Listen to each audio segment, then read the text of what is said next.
Welcome, and thank you for joining us for today's webinar, Supercharge Your BDC, Strategies to Increase Lead Conversion and Profits. My name is Eliana Raggio, and I'll be your moderator today. And today's webinar is being presented by DEALERUN.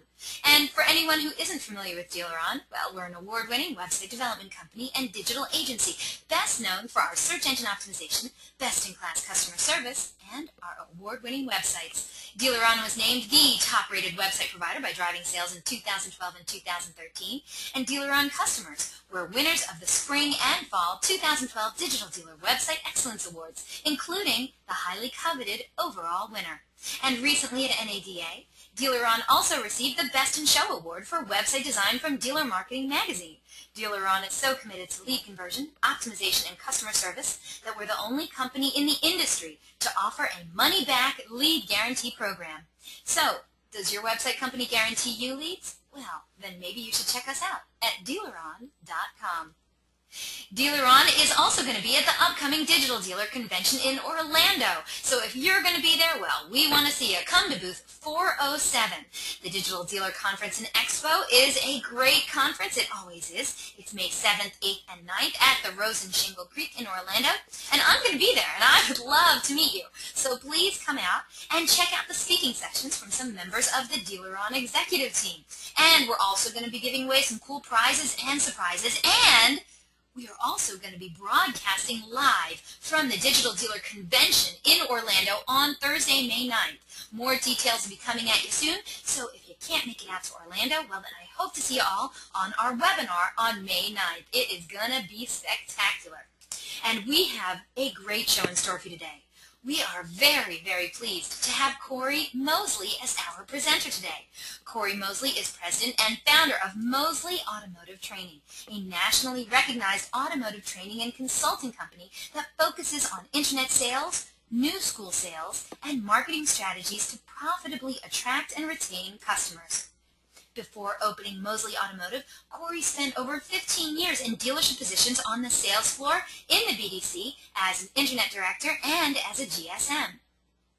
Cory has built a strong reputation as a go-to sales strategist, consultant, and trainer whose new school techniques and progressive strategies have helped countless dealers build and restructure profitable sales, BDC, and internet operations. Cory has been a featured speaker and educator at every major automotive event, including Digital Dealer, Driving Sales Summit, J.D. Power Internet Roundtable, Digital Marketing Strategies Conference, Industry Summits, and the NADA Convention. He's a trainer for the NADA University Learning Hub webinar series and writes a monthly sales driver column for F&I and Showroom magazines. And he can be reached at cory.mosley@mosleytraining.com. Now, during the presentation, if you have any questions, please use the question feature located on the corner of your screen to submit them. At the end of the presentation, we'll answer those questions of general interest. If we're unable to get to your question live, don't worry, we're going to respond by email later today. Also, don't forget, a link to download a copy of the webinar recording is going to be emailed to you later today for your reference, and please feel free to share it with friends and colleagues. And guess what? Our great friends at Mosley Automotive Training are giving 2 lucky attendees a great prize today for their dealership.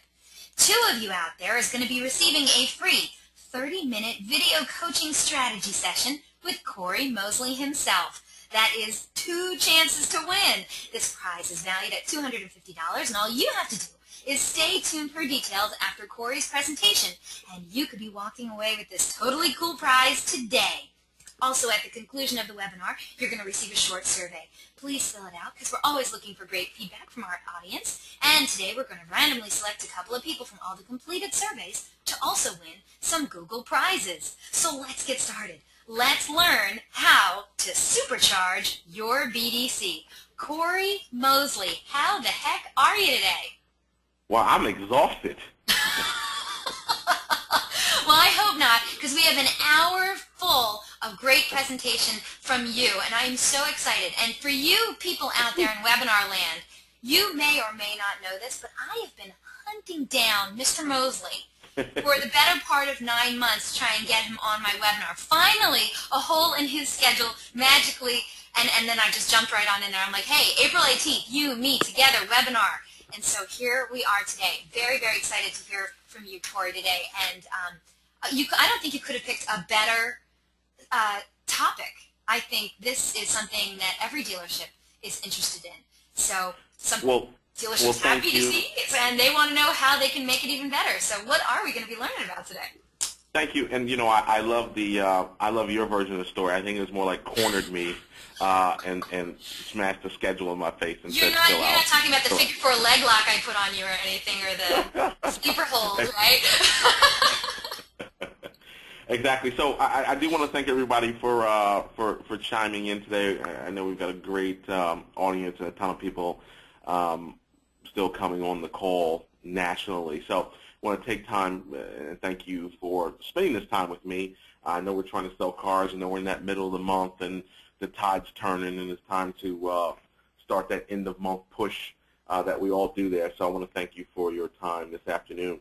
We are talking about SUPERCHARGE Your BDC, and what I want to leave you with is some strategies. I want to leave you with the opportunity to have some additional information that maybe you have been using and aren't doing as well as you'd like to, or some new concepts. And really, I'm the kind of thinking guy. I'm known as a strategist in the industry, and there's a lot of different elements, process, and a lot of different things that go into it. But really, I like to get the conversation started, get the strategy things started, because a lot of times, we can't see the picture when we're in the frame. So you're working on that daily basis, especially those of you who are on the front lines making the calls. You're making the $100 a day. You're leaving voicemails for everybody. You're calling work numbers when people are at home. You're calling home numbers when people are at work. So I have a lot of respect for the chase because I've been in your chair. So I want to try to leave you with some strategies today that will get the thought process going, get some techniques, and more importantly, some things that you can actually start to put in action immediately, literally after getting off of this call. So from an objective standpoint, just so you know, I've broken the call down today into 4 kind of major areas. One's going to be psychology, 2, marketing, 3, process, and 4 is going to really be the human capital piece and how personnel play into it. So if you're also on this call as a decision maker or an influencer or a manager of a department, I want to give you some things to be thinking about from a motivational level, because a lot of us have arrived at our position that we're doing and what you may be doing in the store. We've kind of gotten there through a couple different mediums, and a lot of times people aren't going through rigorous certification processes to get in the BDC or get in the internet department. It's kind of learn by the seat of your pants type stuff. So I want to give you some kind of leadership things, some management tools as well that you can have. So I want to kind of dive right in, and you got 4. These are 4 big objectives. I mean, these are really 4 objectives that could fill a full day live seminar. So we're really going to work on some touch points, some things that you can take with you, get the conversation started, and kind of continue it as well. So from the psychology standpoint, when we look at things, what we're really in is we're really in this opportunity where we've got this challenge to influence. A large part of our customers are buying anyway, and when I say that, it's a big reality for a lot of people in the store, especially people who want to say they're the great salespeople, or we're closers, we're this, we're that, and that's all great. Certainly, skill plays a big role, but at the end of the day, you sell a product that people need. People need transportation. People need to drive. People need to get around and get where they're going. So in that essence, you've got people who need to buy cars, so they're coming to do that.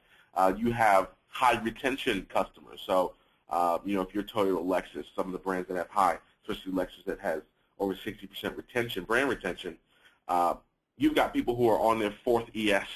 You've got people who are on their 3rd RX.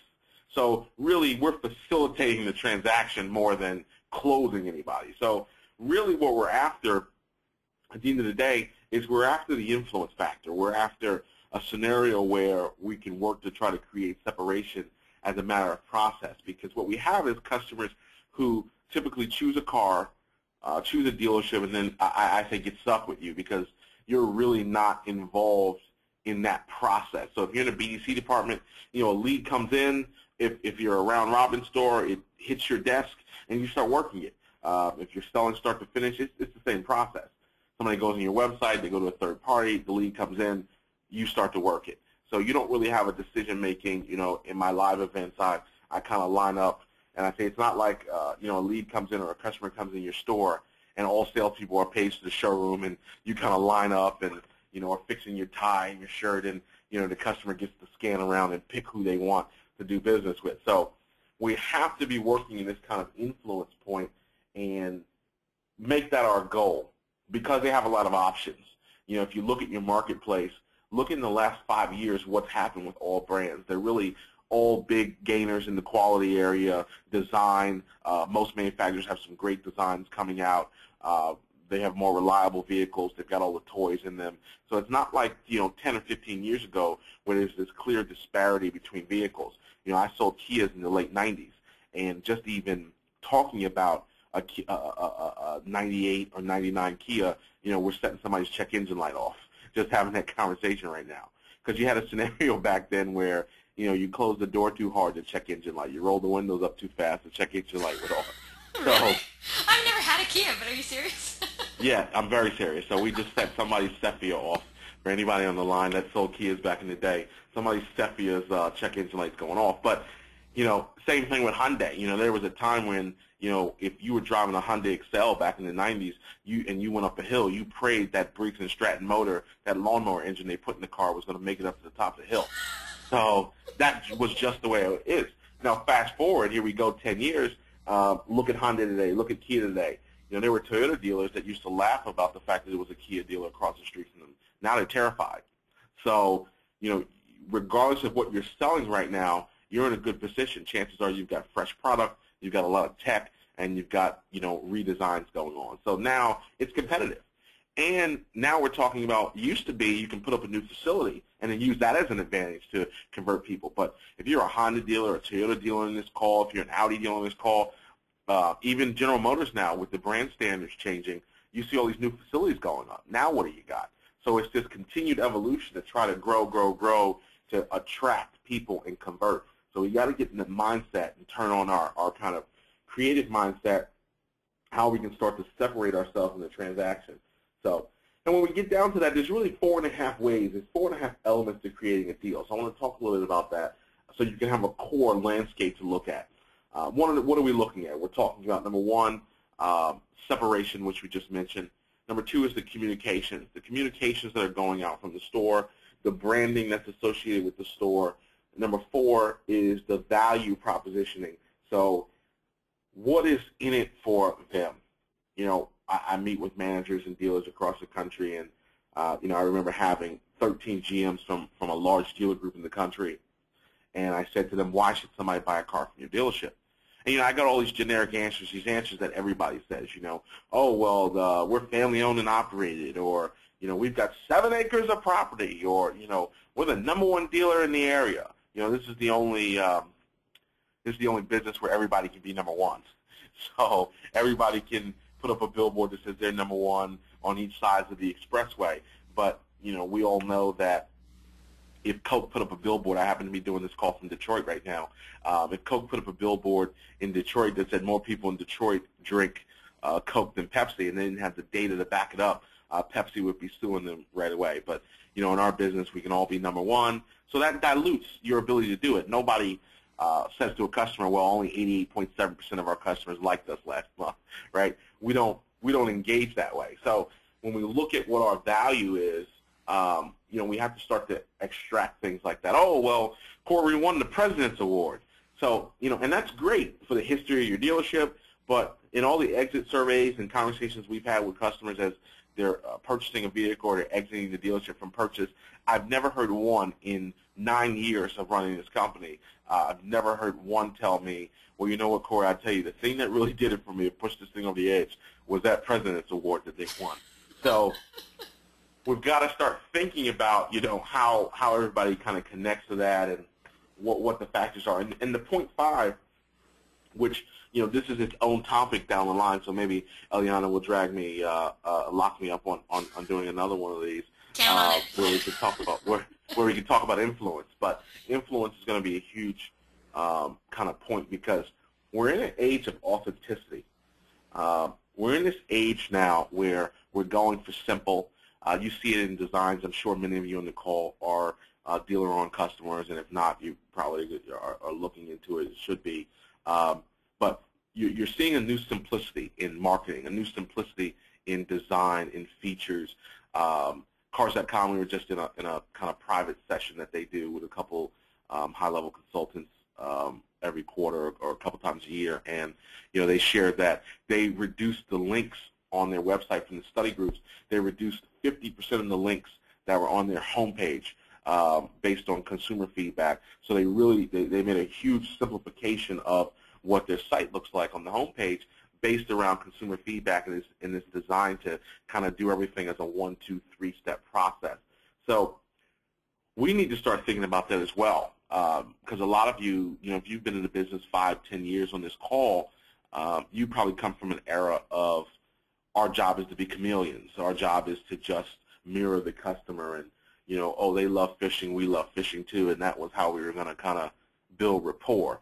But we've got this kind of situation here where the BS meter is very high now with our customers, especially as you get into Gen Y as well. And I'm gonna give you a couple snapshots on Gen Y before we close the call today, because they're going to be controlling 40% of car buying. So there'll be 40% of their customers in the next 5 years will be these Gen Y age group customers, and they already control 50% of car buying decisions in the household.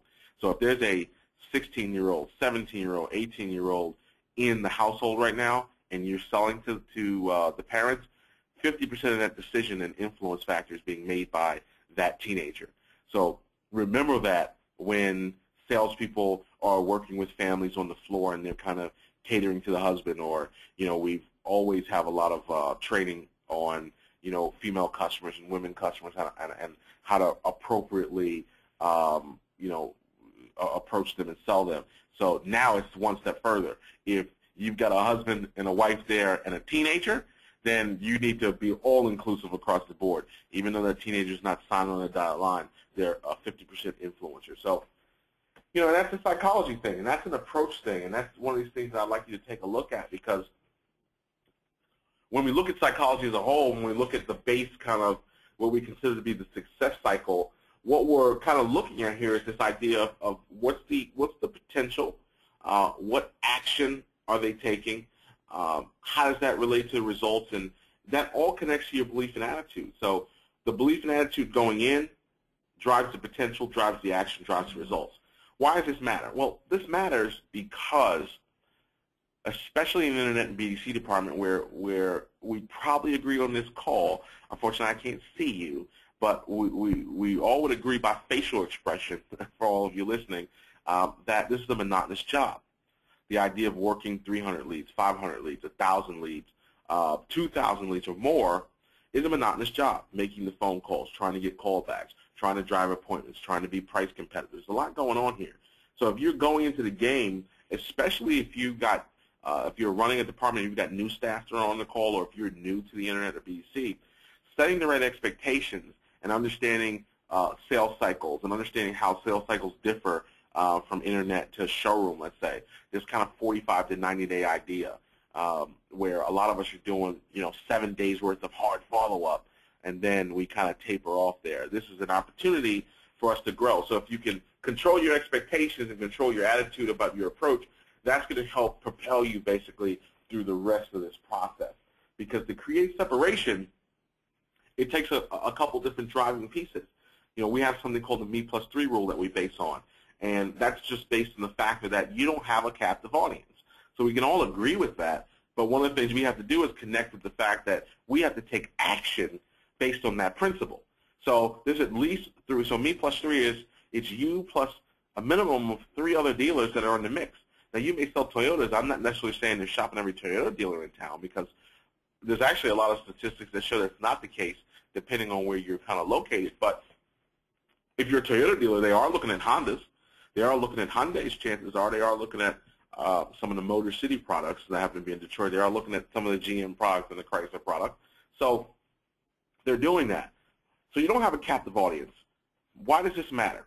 It matters because we have to be on point with our telephone phone calls, our messages. You have a responsibility, and your responsibility is to make call number 62 sound like call number 1. And it's not as easy, especially if you're making high volume, if you're working in a high volume BDC, you're trying to manage leads, you've got a long to-do list, half of it's red. You guys know what I'm talking about out there when those tasks get overdue. So you're trying to work through this whole process, but you have to keep in mind when you're leaving that message, how compelling is it?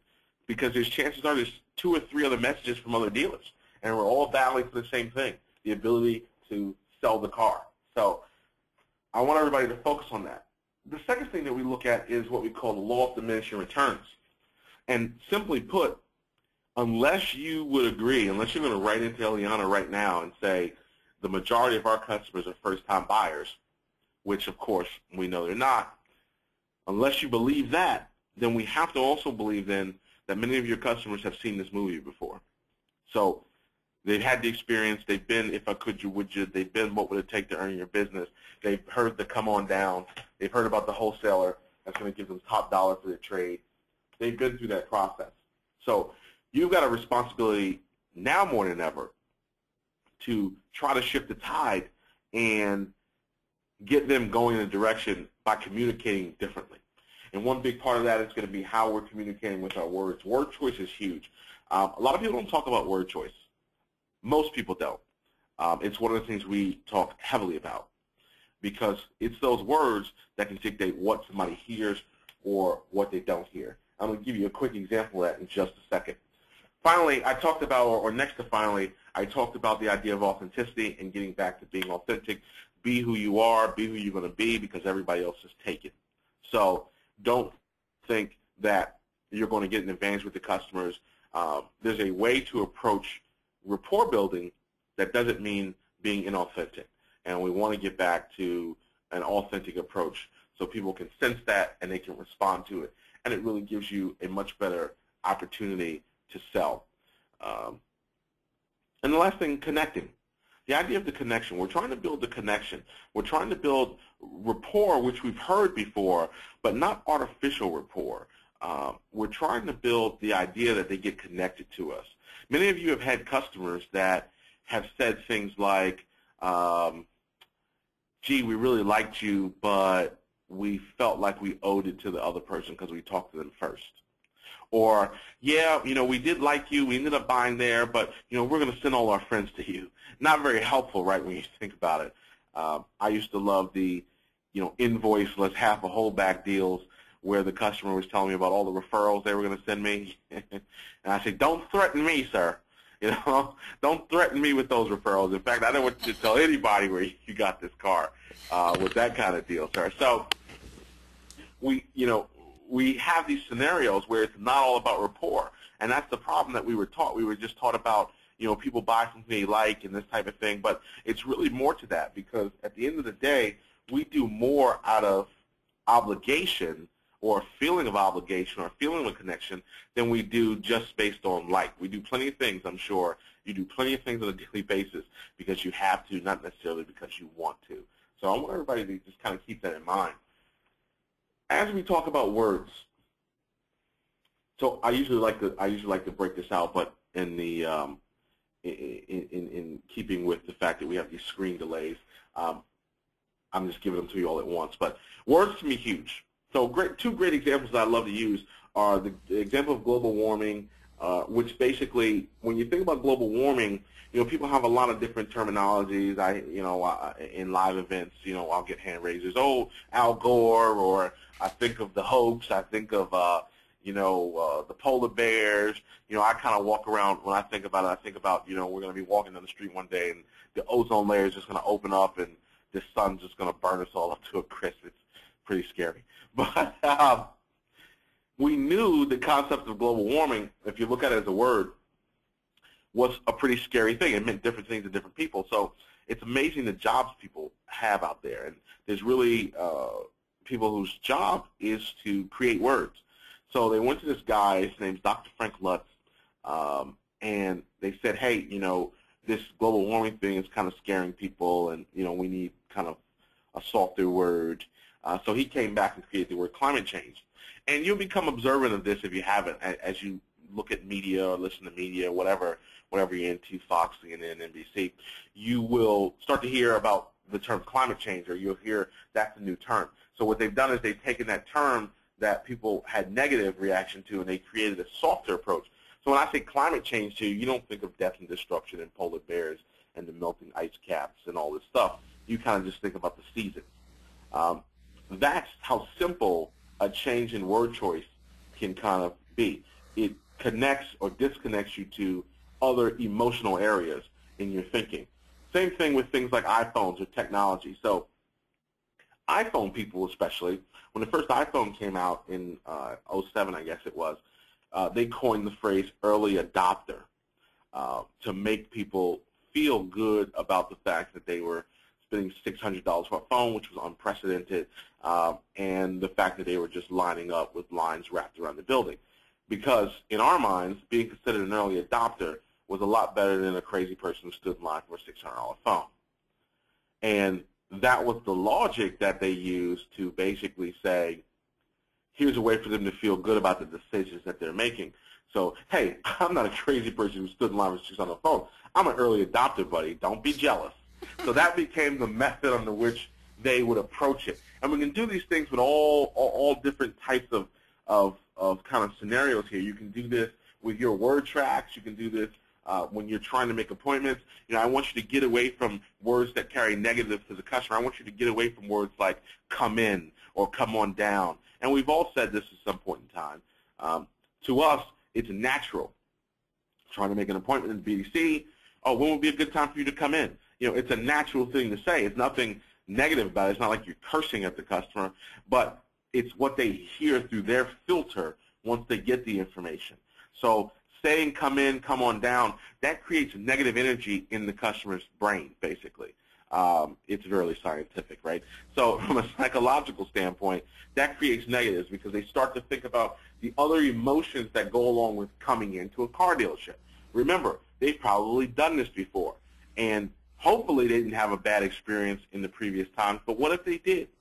Now they're reliving that whole experience that had nothing to do with you just from a trigger. You know, think about in terms of when they get up and they program you, the hypnotists get up and, you know, I'm going to say dog. Every time I say dog, you bark. You don't know why. It's kind of a call and response thing. But it's the same thing here. It's kind of like root canal. You know, oh, you're going to get a root canal. I say root canal. I've actually had to have 2 root canals, oddly enough. I blame my mother for not teaching me to go to the dentist more often. But I've actually had to have 2 of those. And the funny thing about root canals is they're not bad at all. I don't have, it was not really a big deal. But if I said to somebody, oh, well, where were you? Oh, I just had to have a root canal. Oh, boy, that's terrible. Actually, I didn't feel a thing. So I don't know if I had a good dentist or what's going on with dentistry out there, but it actually wasn't as bad as it sounds. But just the nature of saying it made somebody think it was terrible. So that's one of those things where we talk about word choice that I really want you to think about. If you take a big thing back today, it's really sitting down and looking at some of your word tracks. Obviously, in an hour, I can't change your whole word tracking, you know, life inside the dealership. But start to sit down and have those kind of conversations with your teams or as an individual, and look at some of the words you've been saying, especially if you've been doing this a long time, because your spiel is probably on autopilot. You probably, no matter what, revert to saying whatever it is you've been saying forever. And forever, you know, is a mighty long time. So now is the opportunity to see how you can refresh some of the word choices that you're picking, because that's going to be really huge. There's a lot of stuff, and you know, you guys have attended, I'm sure, a lot of webinars or a lot of live events on metrics and Google and analytics and data, and all that's great. But at the end of the day, once we get to the human level, psychology is the name of the game, and that's what we have to be trying to master. All right, well, I'll ask, if you're not supposed to say come in or come on down, what is the right words to say? Oh, look at that. See, this is you want all my good stuff. You want all my good stuff. Look, I mean, that's, you know what, I'd probably say that. So I'm curious. Yeah, we sure do. So, you know, what we want to start to do is we just want to start to use language. You want to identify and name the things that you want to do. The reality of it is you want them to come on down, yes, at its base, but what your real goal is, you you want them in there for a certain reason. So it may be a VIP appointment. It may be a price and vehicle consultation. It may be a number of things. It may be a trade analysis that you want to do, a trade evaluation that you want to do. So my point is, I want you to target that. I want you to identify for the customer, especially if you want to increase the amount of people that will, A, commit and then show up. You need to be identifying what is actually taking place. So instead of saying, when would you like to come in, you can do something as simple as when would you like to schedule your price and vehicle consultation. So just that simple shift, now I'm actually coming in for something. And what everyone has to do and challenge yourself here is, we're all car people on this phone. So we kind of, have our spiel and our shtick, and, we run our kind of thing during the day, and we're quote-unquote working customers. So I don't need you, and I don't want you thinking, when you hear it and I say just make that small shift, you go, that's not really a big change. It's a huge change because your customers are not in sale mode all day, and we're dealing with human psychology. So just that small change changes what they hear. And if they can hear something different, then they can have they're going to assign a different emotional value to it. So it's not a long, drawn-out thing. It's just an instant thing. It's certain words you can say. Like, Ileana, if I just told you, hey, I got to go on Tuesday for a root canal, you have a feeling about that, right?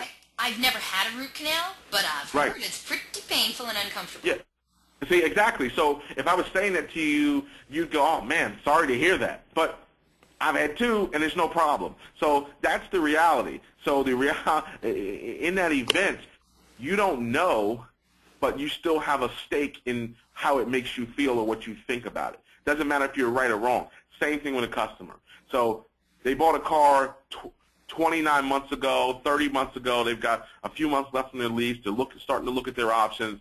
The last deal was a disaster. The car got switched on them. It wasn't ready when they told them. They had to wait 3 hours for delivery. It didn't have the equipment the dealer said. They changed the payment when they got in the F&I office. So all of this happened the last time.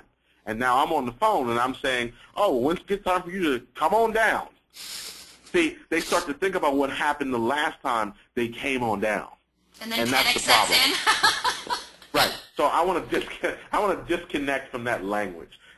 Is what I want them to do. So that's how I want them to approach it. But I'll take any change right now. I'll take you saying anything different than come on down or this type of language. I'll take anything that has a definition to it, and that's really the goal. So perceived difference equals perceived value. That's what we're dealing with. You've had customers who have interpreted things completely different than what you meant, or you've said things, or you've tried to do things for a customer and they completely missed what you were trying to do because it was perception. So in your case, especially in a price-driven environment, if the customer perceives no difference and no value, then all that's left is price.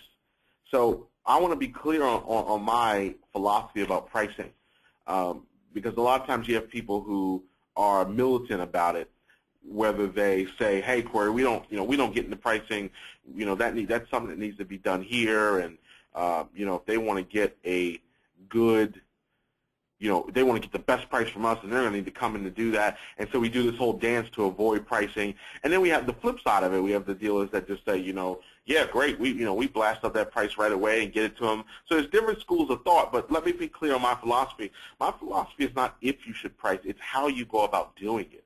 It's when it comes into the game. It's how you go about structuring your pricing. It does not have to be a left or right thing. There is a middle ground in that particular area. So I want everybody to think about what value they are bringing to the table. And you've heard the term value, and you've got to sell value and all those different things. But I want you to think about, and this kind of goes back to why someone's buying there, what is the benefit to the store. You have to believe, sincerely as a professional on this call, you have to believe that the customer is truly better off having purchased from you and that you are providing a better experience, you are providing a better service and a better delivery and an overall better process and experience. You have to believe that.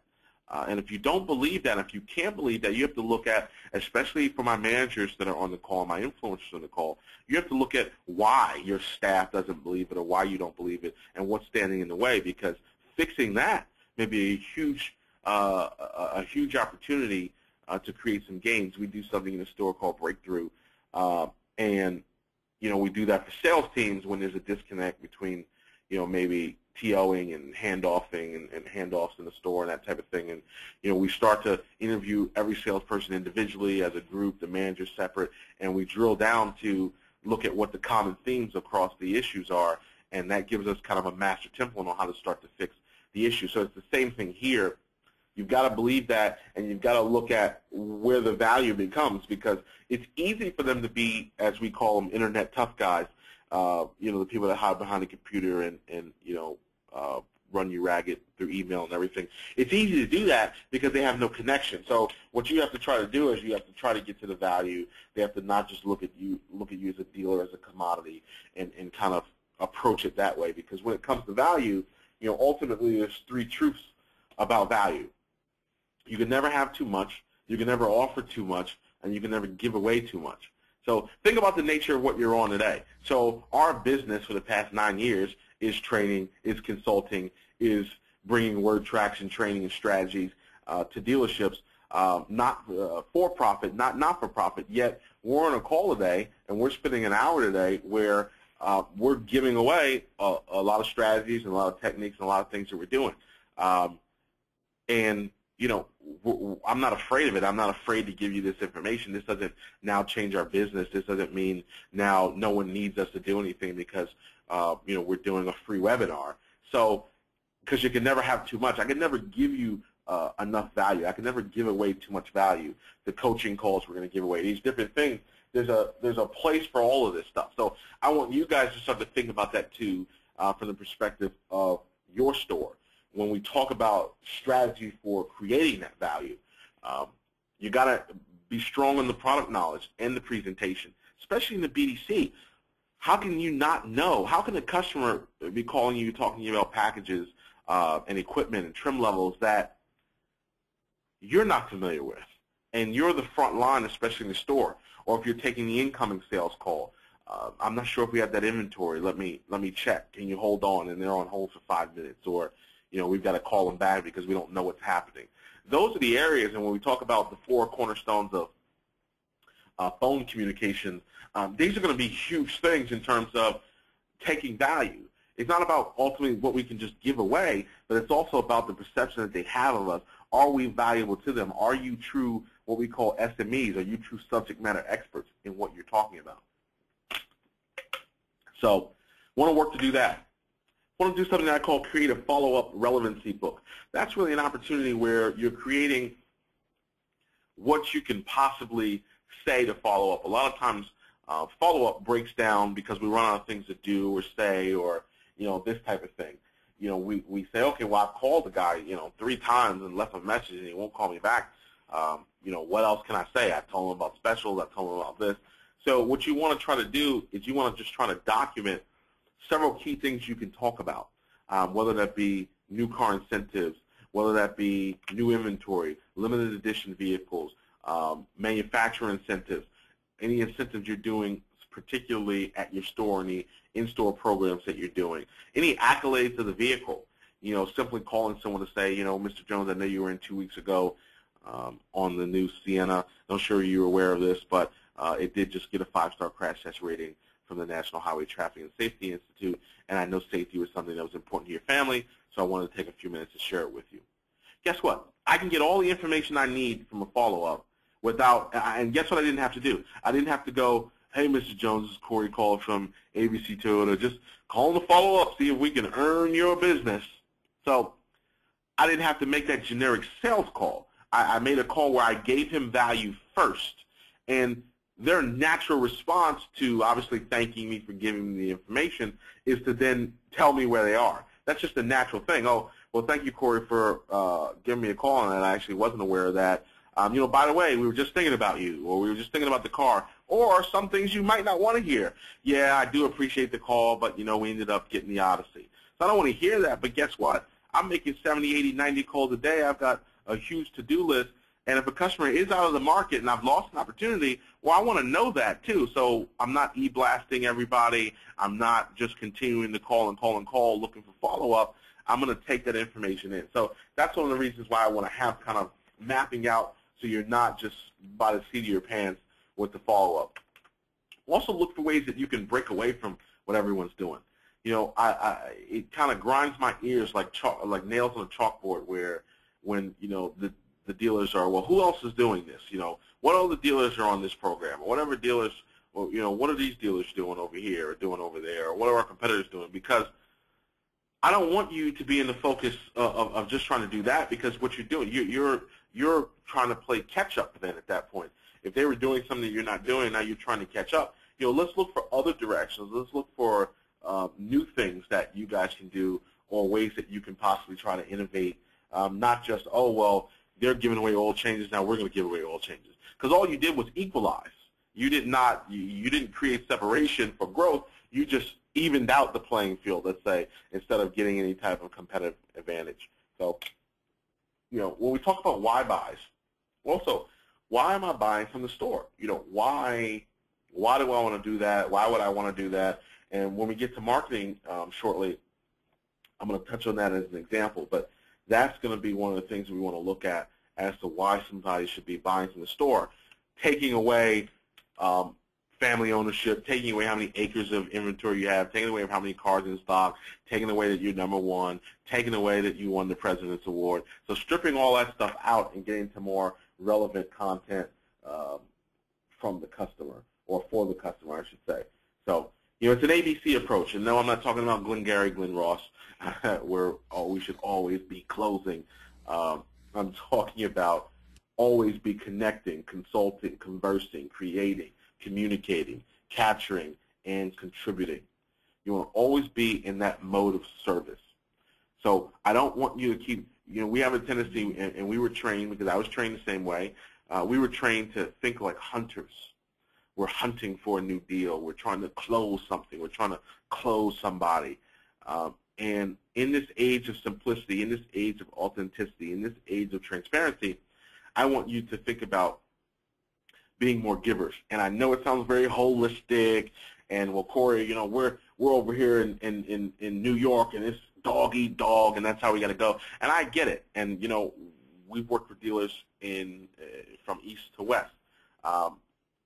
Small markets, huge competitive, grind you out, same dealers down the street, just 7 miles away. I get it. But what I'm suggesting is we go to this approach where it's not war. And, you know, if you think about every business book in the last 100 years, you know, it's been about treating business like war, you know, art of war. It's a battlefield out there, you know, it's us versus them. So you think about that kind of language in today's market. And more importantly, you're not just on this call really about what's happening today. I'm really trying to set the stage and kind of set the table for where we're going. So if you can get on top of this now, you know, there's 2,000 people, there's probably 20,000 people that should be on this call. We couldn't even hold them all on the platform, but there's a lot of people that should be getting this information about where we're going. And this is kind of one of those areas that I want you to be getting in the mindset and the frame of mind, because we've got to know thy customer. And we've got to know that we're in this situation where you've got customers who've come to us from different paths, previous bad experience. There are people out there right now hiding, I call it hiding behind the computer, coming in as leads or calling your store. I don't want to give you their name, because what they really are, they're not tough. They're really laydowns. They're laydowns in disguise. So I talk about this idea that, you know, there was a book written on how to sell a car, and as soon as that book was published, there was a book published on how to buy one. So just as you learn word tracks in your store, there's word tracks out there that the customers are using, not because they're so tough or because they're so slick or because they're so savvy, but purely because they are afraid. So they know their laydowns. They know what happens when they come on down.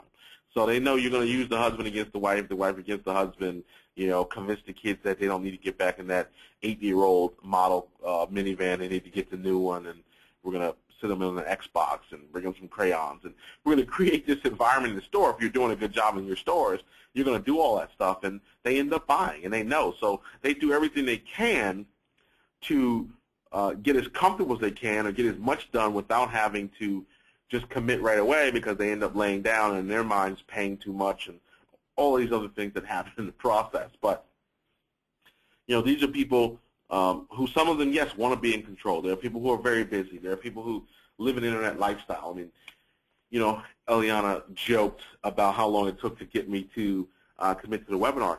Can you imagine when it's time for me to buy a car based on my schedule? And I've been in I don't know, 5 states in the last couple of days. So can you imagine what it would be like if you were just calling me at home, or if you just kind of took a traditional approach to working with me, or were trying to call my office? I mean, I'm not there, and I'm probably not going to call you back right away either. So it doesn't mean I'm not a buyer because I have cars. So you kind of have to have that understanding and have that approach too, especially when you talk about long-term follow-up or people calling you back and kind of how soon they call you back. So it's kind of one of those things. Eliana, did we want to do a quick poll? Oh, I think that would be a great idea. Yeah, absolutely. Okay, everyone, we're going to launch this poll question, and we want to know what you got going on over there at your BDC. So, how would you rate your dealership BDC phone skills? How would you rate your own phone skills? You yourself, you on the call. So, are you above average superstar status? As we like to say, superstar. Or are you average but improving? Hey man, I gotta throw it out. You can't put superstar in there and not say superstar. Are you average but you're improving? Or are you below average and you're always looking for help? Whatever the answer is, let us know. Once we get a majority of the votes, we're going to close the poll and share the results. Please just select one of those following options. So, your dealership phone skills. When you do the phone thing, do you think you're above average? Do you think you're average but you're on the rise? Or are you below average and you're just looking for any help you can get? So, Corey? Yes? Now, I already warned you that my peoples on my webinars are really, really amazing and very, very smart. Do you know how this is going to pan out, this poll question? Because I'm about to close the poll and share the results. No, I'm not doing any speculated on any recorded lines. So, oh, okay.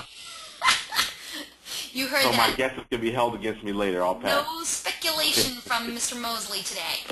Okay, we still have some votes coming in, but I think I'm going to close this poll and share the results right now. So thank you everyone so much for your votes. We always appreciate it. We have a couple more poll questions coming at you soon too. And I want you to know 82% of today's audience said that they're average but improving. 82%. Well, it sounds like you guys are in the majority. Now, that's good. 12% of today's peoples are superstars. So thank you so much for attending our webinar today. And 6%, 6% said that they're below average, but they are looking for help. So there you go. 82% said they're average. Is that what you thought, Corey? Yeah, well, listen, I always like for people to be honest. It's the question is always when nobody's watching, how do you answer? So, yeah, that was good, and I appreciate everybody's honesty. All right. Thank you so much. Back to you. Thank you. So, moving along here, just connecting matters. A couple key things I want to touch on because I got a lot to get to in the time we have. But when you're focused on connecting, here's the reason why. And I encourage everybody to download the link and go through this material in more detail so you can get your screen captures and your bullet points and stuff. But connecting increases your influence. It becomes all about others. It becomes a situation that goes beyond words. It's going to require some energy to do it, and you know what? It's not just about natural talent, because we have these people who are naturals, but it is a skill set. It's something that you work at to create that connection, because what we're looking for is, in creating separation, we're trying to be distinctively different. So, the 4 kind of cornerstones of achieving distinction is creating clarity. So, what are we trying to accomplish? What's the new clean slate? What's the goal beyond the obvious? The obvious is we want to sell more cars. Yes. We want to sell more cars. We want to make more profit. Yes. We want to increase our income individually. Yes. Those are all the basic things. I want you to start to look at how you drill down. You get clarity on it. Now, let's say, what's a new approach or a modified approach that we can look at from a creative standpoint? How can we reevaluate our communication And ask yourself this: is the processes and all the processes you have in your store, do they err on the side of dealer focus or customer focus? Are the processes designed just to make your life easier as a preferred way that you'd like to control the flow through the dealership, or are they really customer-centric processes or experiences? You know, it's kind of like telling a customer on the phone it's going to be quick, easy, and convenient, and then we back them up in F&I for 3 hours and tell them to go down to Applebee's and give them a voucher, right? So I want you to start to think about that. I want to dive into marketing quickly and talk about, creating a sales opportunity. I want you really to sit down and think about what your value proposition is going to be in a store. What kind of customer, what value can you give? What's in it for them? A lot of you I've seen different programs, points programs, bonus awards. There's mileage programs like, credit cards have. In this particular example, there's a money-back guarantee. There's 3 months of paintless dent repair, lifetime state inspections. There's some discounts and a couple things. But it's not just the master template for what's in it, because I've got stores that do a million different things as far as their value package is concerned. But it's also how it's presented. It becomes a value builder. So imagine now answering the phone. In this case, home is the early advantage. Imagine answering the phone because you say, I want to see if you got that car in stock. Instead of just saying yes or no, we do, or in case we get disconnected, what's a good number to reach you at? What if we're able to say, I'd be happy to confirm our availability on that vehicle. By the way, I did want to let you know that every new or pre-owned vehicle purchased from our dealership comes with 100% money-back guarantee, 3 months of dentless paint repair. What if I could build that value? So when I talk about building value, that's how you do it. And it only took me an extra 10 seconds to do that. What if I did that on the email? I understand you're interested in a price quote on a new Accord. I did want to make you aware of the Acme Honda Advantage, or the VIP program, which includes X, Y, and Z. How about every customer that walks in the store, I'm coming in, I'm interested in looking at the new Sportage. Great, be more than happy to go over that with you, sir. By the way, every new or pre-owned vehicle purchased from, ABC Kia comes with our Kia Advantage program, which includes this. So it becomes a powerful value builder, a universal value builder, because you're trying to get your message out all over the place, and you want people to know where the value proposition is. This isn't something that by the way, if you buy a car from us, you get this. I want to challenge you to get your message out in the first 30 seconds, not the last 30 seconds when they're hanging up the phone, or they're going to get back to you, or they're going to go sleep on it, chew on it, talk to the dog about it, talk to the shaman, and all the other people they need to talk to before they make a deal decision sometimes in your store. So I want you to start to think about that. And from a marketing perspective, I want you to start thinking about T.O.M.A, top of mind awareness. Every major Fortune 500 company that sells anything to you uses and employs this strategy. This is long-term marketing, drip marketing. It has a lot of different names. But when you create T.O.M.A, you increase sales because prospects who are not buying today will think of you when they are ready to buy. It establishes the last opportunity scenario. Think about companies like Progressive Insurance or Geico or anybody, get those Tax Masters commercials where they are with the guy that has got his head turned to the left and, hello, I'm Patrick Cox for Tax Masters. Now, how do I know that? How do I even know, how do I even have that in my head? Like all the things I have to do and all the things we have to do, how do I even know that skit? It was so repetitive that Saturday Night Live, I think last season, did a skit on the guy, Patrick Cox from Tax Masters, and because he turns his head to the left, so on the right side, the skit was he had a brother who was morphed to his side of his head. That's why he posed to the left, so you couldn't see his brother that was conjoined to him in the shot. So they even parodied it. But my point is that these are brands who program us, even though I don't need car insurance right now. Progressive, come to us. We'll give you the prices of everyone else. Sometimes we're higher, sometimes we're not, but come here first. Same thing, Geico's ads don't even deal with really insurance themselves. They're, about the get-go or these silly little things, but they're creating that scenario. J.G. Wentworth, 1-800-CASH now. How do we know these jingles? Because we get this repetitive nature. So in your marketing, I don't want you to think about 30-day marketing or 60-day marketing. I want you to think about 12-month marketing and how you can drip that process out. Maybe you don't sell them on the front end, but you sell Toyotas, they bought a Toyota, they didn't buy it from you. I could still be marketing service. I can still make an attempt to get that business and then life cycle that back to trying to sell them something else. Or create so much value from the fact that I didn't, after the fact, even though I didn't sell them a car, that now I can get referrals or I can get other, business out of it. So relevant follow-up, different things, crash test ratings, industry awards, OEM incentives, dealership benefits packages. There's just so many different ways to kind of skin that cat. So I want you to start thinking about how you can do more long-term follow-up. We're polling again, Eliana. Oh, I'm ready for you. Here we go, audience. Please look at your screen, and let's check out this next poll question from Cory. He says, have you ever attended a BDC or Internet Sales Certification Program? Please select one of the following answers. Yes, and it helped a lot. I'd do it again. Yes, but I don't keep up with the program. Yes, but I didn't get much out of it. No, but I would like to attend one. And never, and I don't think my dealership wants one either. So which one is it for you? Have you ever attended a BDC or Internet Sales Certification Program? Or did your dealership just throw you to the wolves? Whatever it is, we want to know the answer. So please select one of those following answers. Let me guess, Cory, you're not gonna figure out or try and guess which one is gonna be the top Bingo. answer for this one either. Bingo. Bingo. All right, well, once we get a majority of the votes, we're going to close the poll and share the results. And vote, because I got a lot more to get to. Let's vote it up now. I know, let's vote it up. Well, you know what? We do have a majority of the votes, so let's close this poll and see what the audience had to say. Well, Cory, what do you know?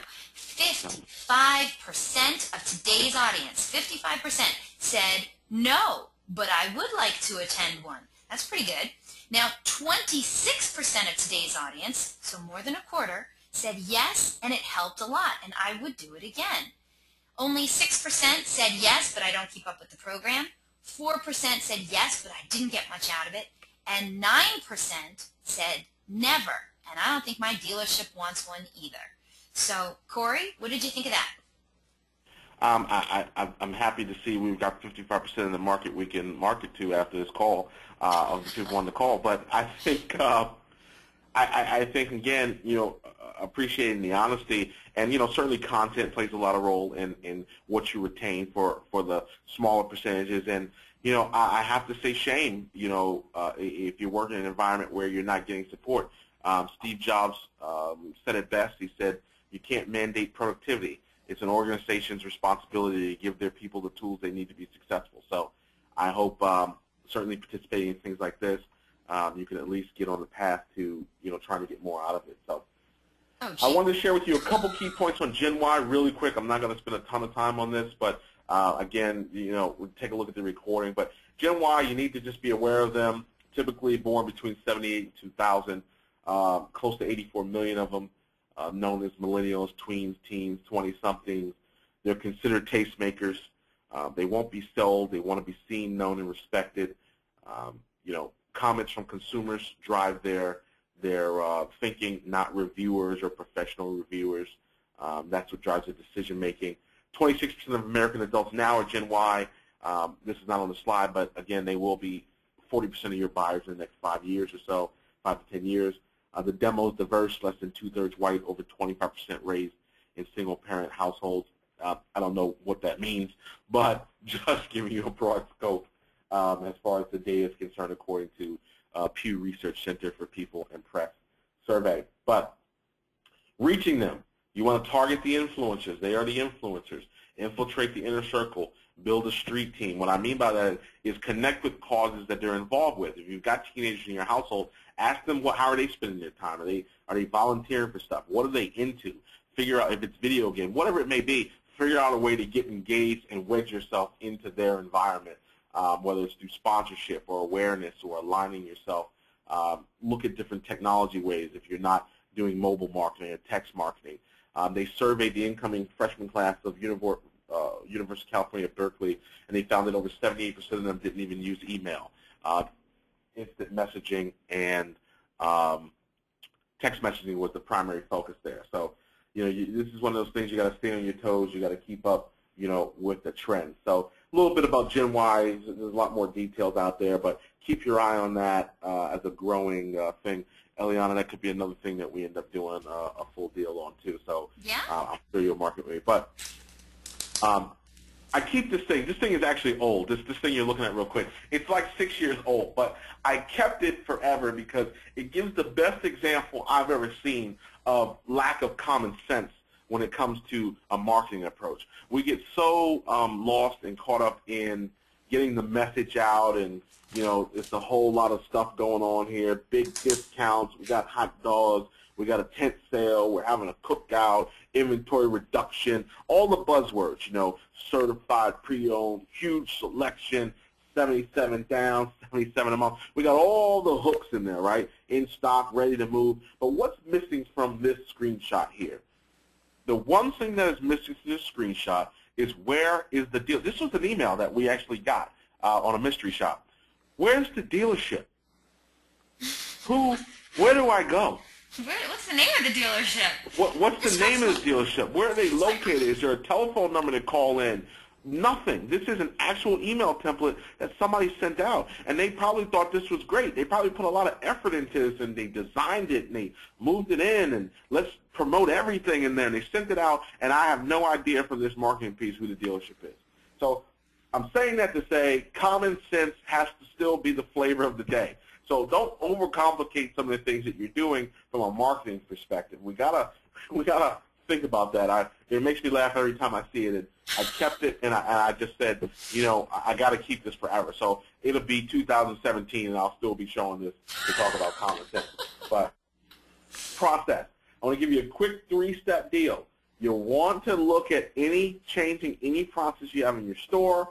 It's a 3-part approach. What are you doing now? Document that. What's my BDC process? What do we do when a lead comes in? You have to be able to answer that question.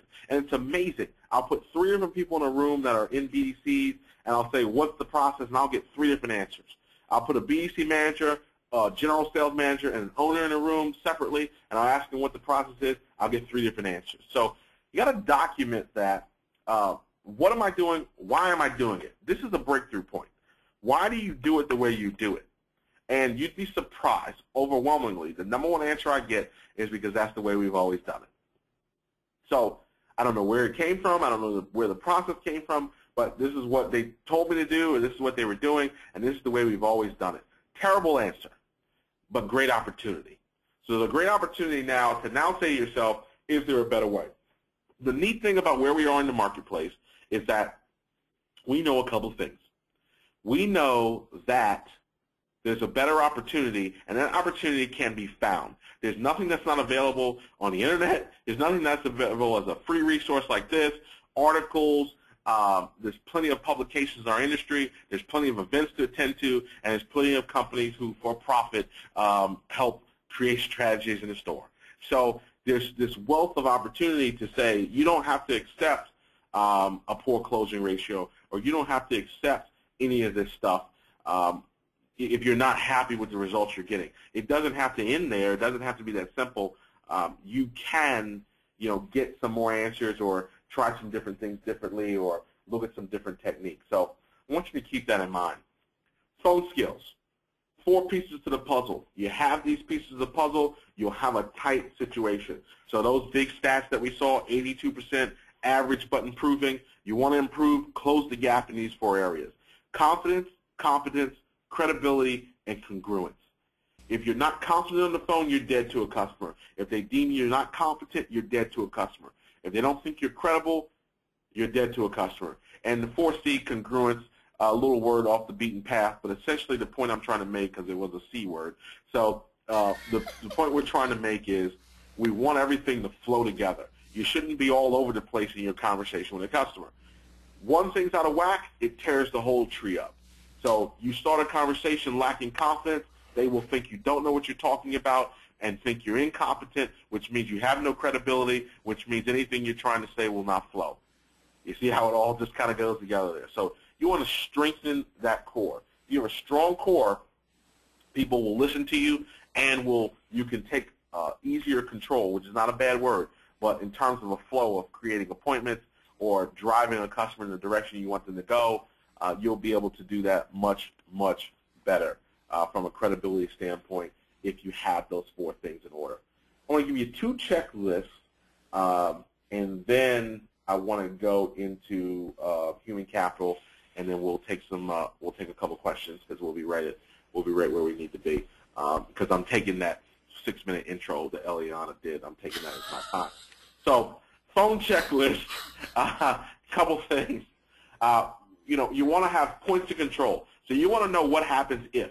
So you may be opening calls a certain way, or there may be things you're doing, and then the customer doesn't really go. You zig and the customer zags, and then the whole call's out of control. So you need to take, as a team or as an individual, if you're a one-man band, you need to take some of the things that are happening in your conversation, look at what the common roadblocks are, and then kind of create, old school, we call it a rebuttal book almost, where a customer said, I got to talk to my wife, and you knew what to say after that. You want to take that same kind of approach. So you want to know what's happening if-then. You want these if-then scenarios. If they say no, they won't come in, then well, what happens next? And you want to kind of define that. Points of control, contingency plans. It's the same thing, if-then. What do I do if they don't want to do what I want them to do? What's the pricing strategy going to be? Try to stay, and it may be hard. If you're on the front line, that means you're not making the key decisions, but you want to try to keep your pricing strategy consistent. All too often I see this, hold the line on all the deals from the 1st to the 15th, and then we don't have enough deals. Then it's do whatever you got to do to move cars or make appointments or quote numbers. So that creates erratic grosses, that creates erratic results. So you want to try to kind of get that kind of thing going. Predefined purpose of interaction. What are you trying to accomplish beyond the obvious? I'll say to a general manager, what do you want your BDC to be doing? Just get them in. So the problem is, and I know you have managers out there who are like that, the problem is there's a lot of different layers that go into that. So you should really look at a case-by-case basis. Stephen Covey calls this beginning with the end in mind. So if you're looking at a lead and there's a trade appraisal or a trade there, I'm going to go after using the trade to make the appointment, so I'm not focused on the new car or whatever they're looking at. So you want to kind of assess what you've got and work with your outcome and kind of determine your outcome going in. Always stay relevant, and I want you to also focus, try things like non-price related lead-ins. So one of the best openings I continue to use today, and I've used it for years, is have you ever bought a car online before? That's a yes or no question. A yes or no question is an excellent way to open up a phone call with a customer because you have a predictable answer each time.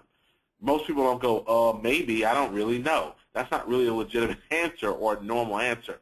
So I'm talking about how we interact with your everyday customers, not these kind of oddball customers who, cause trouble and stuff. But I'm talking about those people. Stay relevant and look at kind of ways that you can do non-price related lead-ins. From an email standpoint, quality branding, invest in branding. I understand we're all amateurs at Photoshop out there, but, it's great. I understand we don't want to pay designers and ad agencies, and we want to watch costs, so we kind of, do a Photoshop for dummies kind of, read through, and we create our own little templates with little people bouncing around and, red, green, and yellow colors to accentuate the points we're trying to make. But quality branding is going to be important, and it goes back to play into how you're viewed as credible, with the customers. Proper grammar usage. We all make mistakes, but as an overall approach, we want to make sure we literally have our I's dotted and our T's crossed. I can't tell you how many email templates I've got from people telling me that they're the premier dealer, and they spell premier like movie premiere. They spell it with the E at the end. So doesn't look good, especially when you have anal retentive customers or people who are looking for reasons not to deem you credible or not to connect with you. So we want to watch those different types of things. Understand there's 2 major forms of communication. There's effective communication. Effective communication is explain. Persuasive communication is sell. So you want to look at that. Go on elance.com and hire you a copywriter for cheap and have them take a look at your templates and revamp them for a couple $100. It's some of the best money you can ever spend. There are people, there are people doing millions of dollars a year on the internet based on the type of sales letters that they write that compel people to buy their products. So why wouldn't we, use some of them for a few $100, have them revamp your templates, that type of thing. I talked about pricing strategy. Same thing in the email as I would be on the phone.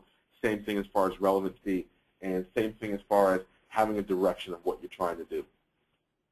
When it comes to those contingency plans that I talked about, again, you're going to get pricing questions, trade questions, competitive advantages. I'm shopping Honda and I'm shopping Toyota. What are the differences? Know those answers to the questions. Don't be afraid to step away from the conversation also. We have the tendency to be these alphas, whether you're a female working in the store or you're a guy working in the store. We have this kind of alpha tendency naturally. If you're remotely successful selling cars in a dealership, you have a little alpha in you. And that alpha nature makes us want to handle everything. Sometimes one of the best things you could do is get a customer's information and break the momentum that they may have and call them back so you can slow them down. Somebody's calling you on the phone, they're railroading you hard. They want details on this, they want details on that. Gimme, gimme, gimme. Sometimes you got to step away from the call so you can get a reset. And there's nothing wrong with that. The other thing, pay attention to trends. What are the lost sale opportunities? What are the opportunities when you've worked with customers and you haven't made deals? What's the why? There's 5 major issues, and this comes from Zig Ziglar, who we've probably all heard of, one of the sales greats out there who actually just recently passed away. He said there's 5 basic obstacles. So any objection that's ever created dates back or traces back to an obstacle. No need, no money, no hurry, no desire, no trust. So any sale that doesn't get made roots back to one of these 5 things that you did not overcome as a dealership, as an individual, and start to look at, because we're What Have You Done For Me Lately? You guys are going to grind it out for the next 12 days, and then it's going to look like whatever you did for the past 30 days didn't matter because we all start again. But this is a great opportunity for reflection as well in terms of lost sales, and use that to trend out what you could be doing better or where there might be some additional opportunities. I want to close with, especially for my managers, we'll get ready to close with, especially for people running teams. And I want to give you just a couple nuggets on working on the team. 5 keys to the path of more sales via employment development. Know your employees. Focus on growing your employees or the people working for you. Inspire your employees. So know them, grow them, inspire them, involve them, and reward them. So the best ideas for improving your store's operations or sales or profitability can come from the people who are sitting right there in your dealership every day. It's great when people bring guys like me in and we get to have these breakthroughs. And a lot of times we have these breakthroughs and change these processes, and somebody will come up to me and say, I've been trying to find a way to get them to do this for months. But again, can't see the picture when you're in the frame. So if you're in a management capacity, know them, grow them, inspire them, involve them, reward them. It's just 5 really great keys that you can work on point by point to try to keep them motivated. Because the new motivation 3.0 as we call it, people want to be self-directed. They don't want to be micromanaged. They want some autonomy. They want to focus on getting better and better. Most people want to do better. They just need a path to do that. They want to focus on mastery. But they want to do all these things for something that matters. What's the purpose? Yes, it's about hitting numbers. It's about sales. But people want to be a part of something. So if you're in a management capacity there, start to think about that. And you know what? It may not be the way you were trained. It may not be the way you came up. A lot of us came up in environments where if your manager wasn't talking to you, then that was good news. That meant you were doing a good job. He or she didn't have to say it. That was the way you knew. You might have come up in a household where you didn't hug. We didn't do that kind of thing. A lot of people used to say that's not how we did things. But this is an opportunity where you want to have great teams that perform and stay together. My best performing stores are not stores where everybody's leaving and coming in every 6 months. It's teams that have been together, know how to work together. They're not perfect, but they can play off of each other's weaknesses to be a stronger unit. So I wanted to kind of leave that with you. We got one more poll, and I'm going to close with my last take action slide. So Eliana, one more quick poll. Let's do a quick poll on this, and I'll take some questions, and we'll give away the strategy session. Oh, that sounds like a great idea. Okay, Cory, here we go. Audience, please look at your screen and help us out with what do you feel is the most important part of the objectives being presented. So which one really hit home for you? I know which one hit home for me. So as you recall in the beginning, Cory said he was going to split the webinar topics into 4 different sections. So there was psychology, marketing, process, and he just finished up with human capital. So which one of those was the one that was the most important to you? Please let us know by selecting one of those following options. And once we get a majority of the votes, we'll close the poll and share the results and find out what else Cory Mosley has to show us. Let me guess. You're not going to take a guess on this one either, Cory? It's probably, most people think of human capital last, so it probably won't be that one. Is that true? You think most people think of human capital last? Yeah, they do. I mean, a lot of people, it's what's our process, what's our CRM, what's this, what's that. There's a ton of stores with all the tech in the world, but they don't invest in their people. So, it's usually the last one, but it's still a huge one. So let's see what they say. Let's see what they say. Okay, peoples, we're going to close this poll and share the results. 40% of today's audience agree with me, the psychology of it. I thought that was very, very interesting, Cory. That's encouraging. Yeah. 37% of today's audience, so pretty close, 37% said it was the process that got to them. Okay. 14% said human capital, and 9% said marketing. How many said human capital? 14%. Okay, that's encouraging. That's very encouraging. Very encouraging. Thank you, everyone. I think that's because I think maybe I changed. We should have had another poll that said how many people changed their minds based on this answer, based on what they heard today. Well, thank you, everyone, for your votes. It really does make a difference to us. So 40% said psychology and 37% said process. What else do you have to tell us that you didn't already cover, Cory? All right. So the last slide I want to cover is I want to talk about just taking action. So practicality causes delay. Emotion causes action. This is the same thing with your customers. You want them emotionally involved. The head is attached to the wallet. I'm sorry, the head is attached to the price. The heart is attached to the wallet.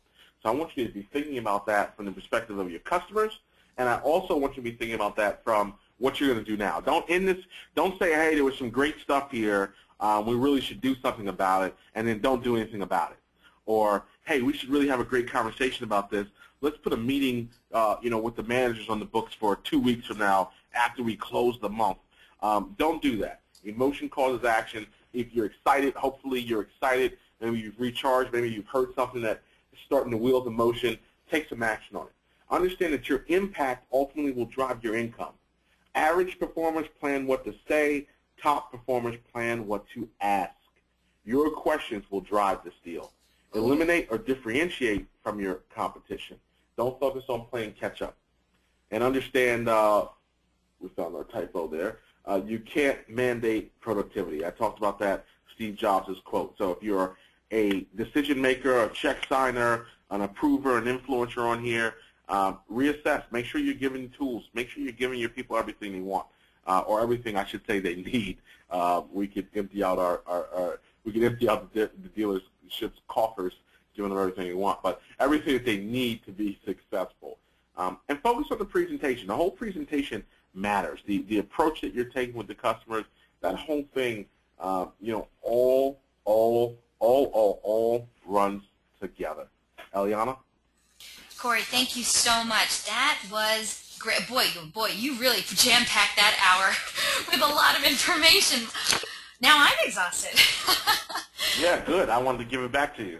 Okay, so if you have any questions for Cory Mosley, please send them in now. We're going to get to those right after we do some awarding of some prizes. So get ready, everyone.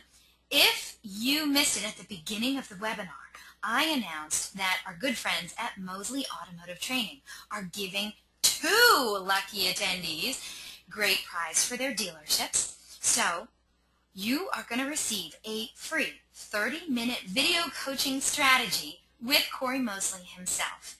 Now, we're going to give you 2 chances to win. So this prize is valued at $250, and all you have to do is answer a simple question about the presentation which you just saw, and the first one to write in the correct response is going to be walking away with this totally cool prize today. So I want to wish everyone good luck. Cory, stand by while we get this part of the presentation done with. I wish we had music. I know. I keep saying I'm going to get like Jeopardy music or something, but no, I don't have music. But you can, just do your iced tea thing or whatever and give me the drum roll or something. But Okay. so all you have to do is answer this question. Now we have one question, then we have another question. So you're going to have 2 chances to win. Good luck, everyone.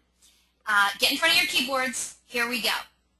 First question is, name the 4 C's of phone skills. Now, Cory put up a lot of C's earlier, so hopefully you'll get the right ones. Name the 4 C's of phone skills.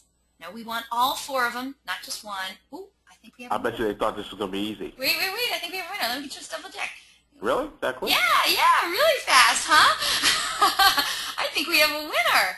I'm so excited. She was actually not the first person to write in, but I think she's the winner.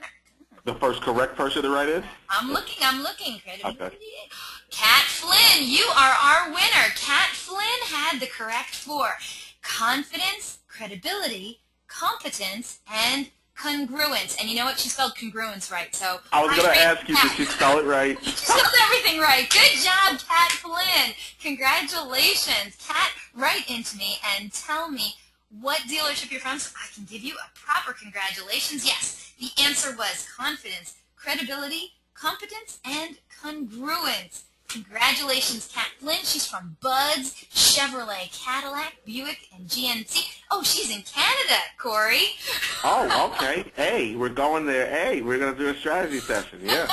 Hey, so congratulations, Kat. You have won a 30-minute strategy session with Cory Mosley. Congratulations. Eliana, make sure it's not French Canada because I'm out on that. I don't know how we're going to do that.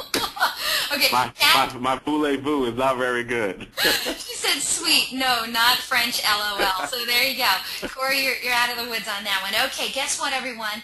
We're not done yet. We have a second question, second 30-minute strategy session with Cory Mosley to give away. So get ready, get in front of your keyboards, another question coming at you, and this one's a really, really easy one. So it's important that you are a fast typer. Kat Flynn, you are not eligible for this question, so you sit back and relax. She's trying to make it an hour. I'm just saying. Okay, next question. Good luck, everyone. Next question, here you go. What does T.O.M.A stand for? T-O-M-A. What does T.O.M.A stand for? Yeah, I know. Kat Flynn wrote in darn. Okay, first person to write in was the correct winner. Chris Franklin, top of mind awareness. Congratulations, Chris Franklin. I want to thank everyone for their participation in our fun little prize giveaway. I always feel like Monty Hall when we do this. I sweat a little bit, though. I don't know if Monty Hall ever did. But Chris Franklin, please write into me. Let me know what dealership you're from so that we can give you a proper send-off, proper congratulations. So, Cory, we got Kat Flynn as our one winner, and Chris Franklin from Concordville Nissan and Subaru. Concordville, where, Chris? Is that in Pennsylvania? We have a Concordville in Pennsylvania. Just wanted to know. Oh, it is in Pennsylvania. Wow, that's so cool. Chris, congratulations. Very, very happy for you both. And thank you, and congratulations, Chris. Yes, Chris and Kat. Very, very cool. Okay, we're going to get, oh, he already wrote in thanks. Congratulations. Okay, so we're going to get to our first question. Are you ready, Cory Mosley? Yes. Okay, look, I love it. He already put it on the right slide. Okay, first question comes to us from Gavin. Gavin said, great info, Cory. I would have to agree with Gavin. Great info. He says, if I had to start with just one thing, what should be the very first step I should take to supercharge my BDC? Because, you know, Cory, you did give us an overload on a lot of different things to work on. So what, if we only had one thing to do, like, immediately, what should we start with? Yeah, so the key thing, and I say this to everybody whenever I share concepts or strategies, that type of thing, is the first step is to really examine the culture of your store, look at your market area, your demographic, what the culture is, because there's a ton of great ideas. I mean, you could read great ideas, and you can go to our website, mosleytrain.com, and read my articles for the last 2 years and get a ton of great stuff, but some of it may not work at your store. It may work somewhere else, you know, but it may not work at your store due to factors that have nothing to do with the concept themselves. So I always tell people to start with understanding your culture and start to look at kind of bits and pieces. You know, beware of anybody who gives you BDC success in a box, because there's a lot of different factors there. So I encourage everybody to look at their complete landscape, look at what the sacred cows are, what can be touched, can't be touched, and that type of thing, and then start to work your strategy around that. And, you know, use that three-part process. What are you doing now? Why do you do it that way? That's a big eye-opener and identifier as to if there's an opportunity. And then start to seek counsel on the other things you might want to change or you want to do. Wow. Thank you so much for that answer. And Gavin, great question. I want to get to this next question. Oh, by the way, before I get to the next question, Mike Calsto said, Cory, Internet Battle Plan, New Jersey, sat next to you. Good times. Thank you so much. Thanks for that, Mike. Okay, next question comes to us from Andy. He says, how many leads can/should each BDC rep be able to handle? Yeah, so I mean that's a common question. We probably get that question very often. You know, again, I try to look at the landscape of what the job is. You know, BDC is a widely used kind of term. You know, Internet department, BDC department, a lot of it merges together. So, you know, I like to stay. I like to look at the 200, 250 point. If you're just handling leads in terms of creating appointments and converting appointments with no responsibility for actually selling the car. You know, if you've got, you know, service leads coming in, you're doing remarketing, you're doing lease retention, you're doing a lot of that, you know, that can skew the numbers in a lot of different directions. But I like to stay in that range. If I'm selling cars start to finish in kind of a hybrid Internet BDC where I'm taking full responsibility, I like to target that 100 to 150 range as well. So 100 to 150. That's if I'm selling cars. If I'm trying to be a 15, you have some departments where they have this hybrid where you're working leads and you're selling cars. So in that event, you know, I'm trying to sell 12 to 15 cars a month. Then I need enough leads to do that, but I also don't want to be overloaded from the perspective of taking time to sell a car. If I'm in a BDC where I'm just taking internet leads and I'm saying I'm scheduling price and vehicle consultations at the store, scheduling appointments, then I'm not removing myself from the deal. I can make a high volume of calls every month. I can handle more volume. So at that point, you know, we generally have people working with about 200, 250 leads. A little bit more if they get good. If you've got a strong team, also, I mean, that also really affects the range too. I've got some stores where there's 2, 3 people, where there's really just 2 people that are handling 600 leads, 700 leads effectively, but they bounce off each other, they work together, they're picking up each other's calls. It's a real strong team environment. So, and they've been together for over a year together, working side by side. So it's a different kind of scenario there. But I like to err on the side of caution, and for a BDC, like to stay in that 200 to 250 range. Thank you so much for that. Great question, Andy, by the way. And Mike wrote in with a follow-up question, so I do want to hit this one because we're on the subject. He said, 100 dials per rep per shift. What do you think a good appointment ratio should be? We are 130 to 150 cars a month, total new and used combined. Yeah, that's kind of that's kind of really a dangerous question in terms of answering on the spot without looking at some other data. Looking at the high value to what the dials are. Are we including just new internet leads? Are we including lease retention? Are you doing follow-up from incoming sales calls that didn't close? Because I could just be dialing the dial, basically, and, you know, I want to know what your connection percentages are. I mean, essentially, when we look at an assessment or we look at a piece, I try to look at what has happened as a trend over the month and look at what my total percentage is. My expectations are that I'm making a percentage of appointments, and what I'm doing at that point is I'm looking for over 60% show on my appointments. That tells me if I'm making quality appointments, because I'm going to have a high level of sets. There's a big skew to that.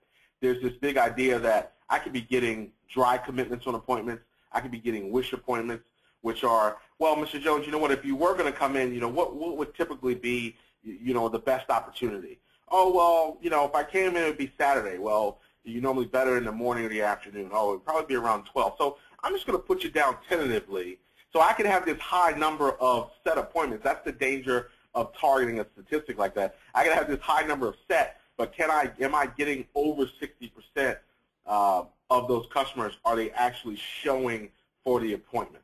That's really what I'm after. I'm not after the top line number. It's no different than percentage of sale. I'm interested in percentage of contribution that the BDC makes. I'm not completely interested if we closed 15% of the internet deals because there's a lot of residual in that. There's carryover. On a 45 to 90-day cycle, you're working a certain amount of leads you're working that are fresh that you're closing, but you're also getting residual sales. So I'm looking at these total benchmarks that are telling me, hey, is our store doing 30% of the store's business? Is it doing 40% of the store's business? That's the high level of what I'm looking at, because lead quality affects it, lead source affects it, you know, type of data that you have in the BDC or type of leads that you're working. So I'm really interested in that. So I stay away from, because the last thing I want to do is set benchmarks. People take those benchmarks in the store and they say, well, you know, this guy over here, you know, this trainer or this consultant said you guys should be hitting this number and you're not, so you're failing at the job. So that's kind of my political answer to that question. Are we still there? I'm so sorry. I was talking and you didn't hear me. What I was going to say was, it's always been interesting to me. Oh, by the way, Mike wrote in great points. Thanks. It's always been interesting to me. I know that the telephone is supposed to sell the appointment sells the car, right? So, but if email, phone, showroom. Oh, okay, okay. So if somebody doesn't set as many appointments as the next person, but they sell as many cars or more, isn't that better? I mean, isn't the whole point just to get to the car sale? Wait, say that one time. Say it again real quick. If somebody doesn't set as many appointments, but they sell as many cars as somebody who has more appointments, isn't that the point? It's just to get to the car sale? So who cares how many appointments they set up? Well, you can look at it at the high level, sure. But then my concern is, you know, then I got to ask myself, well, if they've got this great show ratio, are they cherry picking people? Are they cherry picking leads? You know, a guy has a trade in. Well, he's got to come in really to get an appraisal and to look at the total deal. I get a customer who's potentially special finance, and they've got to bring some steps in for a bank approval or for us to even continue talking to them. Well, those are high-value appointments, let's say. So are they cherry-picking those appointments? Is that why their ratio is so huge? So that could be, that's a process issue that you're trying to iron out. Gotcha. So, okay, thank you. And Elliot, I got like one more question. I got to get to the airport. Okay, let's get one more question in. Okay. Lisa said, what are you seeing as a trend? BDC coming back, internet sales, or some kind of a combo? Okay, so that's a great question. I've always found this. If we take a look at the so-called, and I say so-called because things always look better on the outside than the inside, but the leaders in e-commerce, the dealers that get all the accolades and are in the papers and everything, and we ask them which way do they do things, you've got 50% of them that will tell you they have these BDCs where they're making appointments, and 50% will tell them that they have start to finish. So there is no clear-cut answer. What I see happening, I can tell you we work with a lot of manufacturers. The manufacturers have a heightened interest in BDC departments that are doing functional items like incoming sales calls, like internet, handling lease maturity and retention, service marketing. There's an increased appetite from the manufacturer level where they want to get involved in helping dealers or pushing dealers in that direction. The other thing that dictates it too, also the brand that you sell, the amount of leads you have in the marketplace and staff. So there's a lot of moving parts there.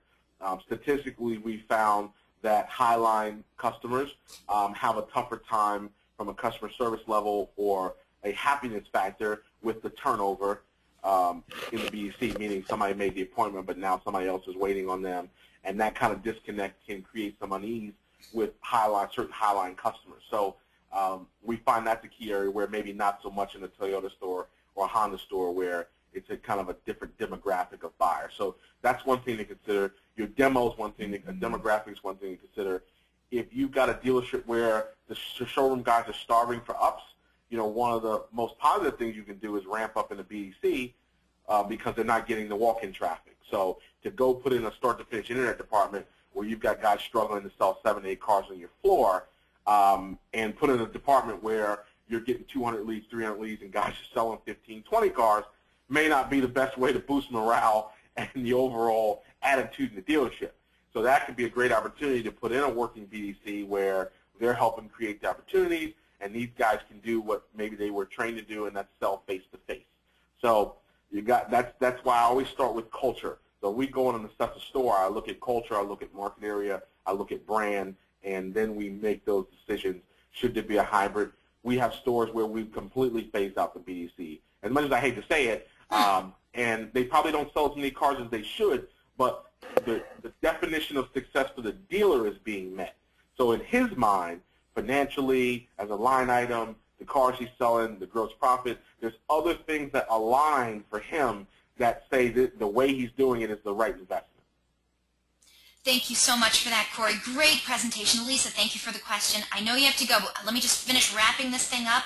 And, of course, everyone, please fill out your surveys after the webinar concludes in another minute and let Cory know what a great job he did today. Great presentation. Looking forward to the next webinar with you, Cory. Don't make me put you in another figure 4 leg lock, okay? Yeah. So I know we're past the top of the hour. I just want to remind the audience, a link to download a copy of today's webinar recording is going to be emailed to you later today for your reference. Just go to DEALERUN.com/webinars. You can view our upcoming webinar schedule, access any of our past webinars too, and get the link and watch this webinar all over again. Also, fill out that survey. We're always looking for great feedback. We're going to pick a couple of people from all the completed surveys to also win some Google prizes. And DEALERUN's going to be at the upcoming Digital Dealer Convention in Orlando. I hope to see you there. Stop by our booth 407 and you can get yourself a free website and SEO evaluation on the spot. Also check out some of our speakers, and we're going to be broadcasting live from the booth at the Digital Dealer Convention in Orlando on Thursday, May 9th. We're going to have none other than Grant Cardone over there giving out a live presentation. More details will be coming at you soon about that. So if you can't make it out to Orlando, please come to our live webinar on May 9th. Now, invitations are going to be going out tomorrow for our next webinar. We're going to have an expert panel with Jerry Tebow, and he is going to talk about, are you an internet ninja warrior or just a 90-pound weakling? So, Jerry Tebow from Phone Ninjas, this might possibly be the most exciting webinar you may attend all year. Jerry has assembled an amazing group of industry experts. They're going to help you take your internet department skill set to a whole new level. Let's see, we got Joe Webb from Dealer Knows Consulting, Jared Hamilton from Driving Sales, Jeff Kirshner from Dealer Refresh, Ralph Paglia from Automotive Digital Marketing, and Grant Cardone, who is, of course, a legend in the automotive industry, and over 100+ years of experience, all on the same webinar. It just doesn't get any better than that, folks. You're going to get a chance to have your internet responses reviewed and critiqued by some of the best in the business. Jerry's going to review as many leads as possible during this thrilling presentation, and upon conclusion, his panel of industry experts are going to vote for a winner of $1,000 of Jerry's cold hard cash. So if you want to make more money, then this is one webinar you don't want to miss. This will be another great, fabulous presentation by your friends at DEALERUN, so don't forget. DEALERUN's weekly webinars are held every Thursday at 12 noon Eastern, 9 a.m. Pacific. We have some great webinar subjects, but if you have any questions, comments, or suggestions regarding these webinars and our topics, feel free to contact me directly. My name is Eliana, and you can reach me at eliana@dealerun.com. Thank you all so very much for spending this time with us today, and I hope to see you all on a future webinar in our continuing education series. Have yourselves a good one.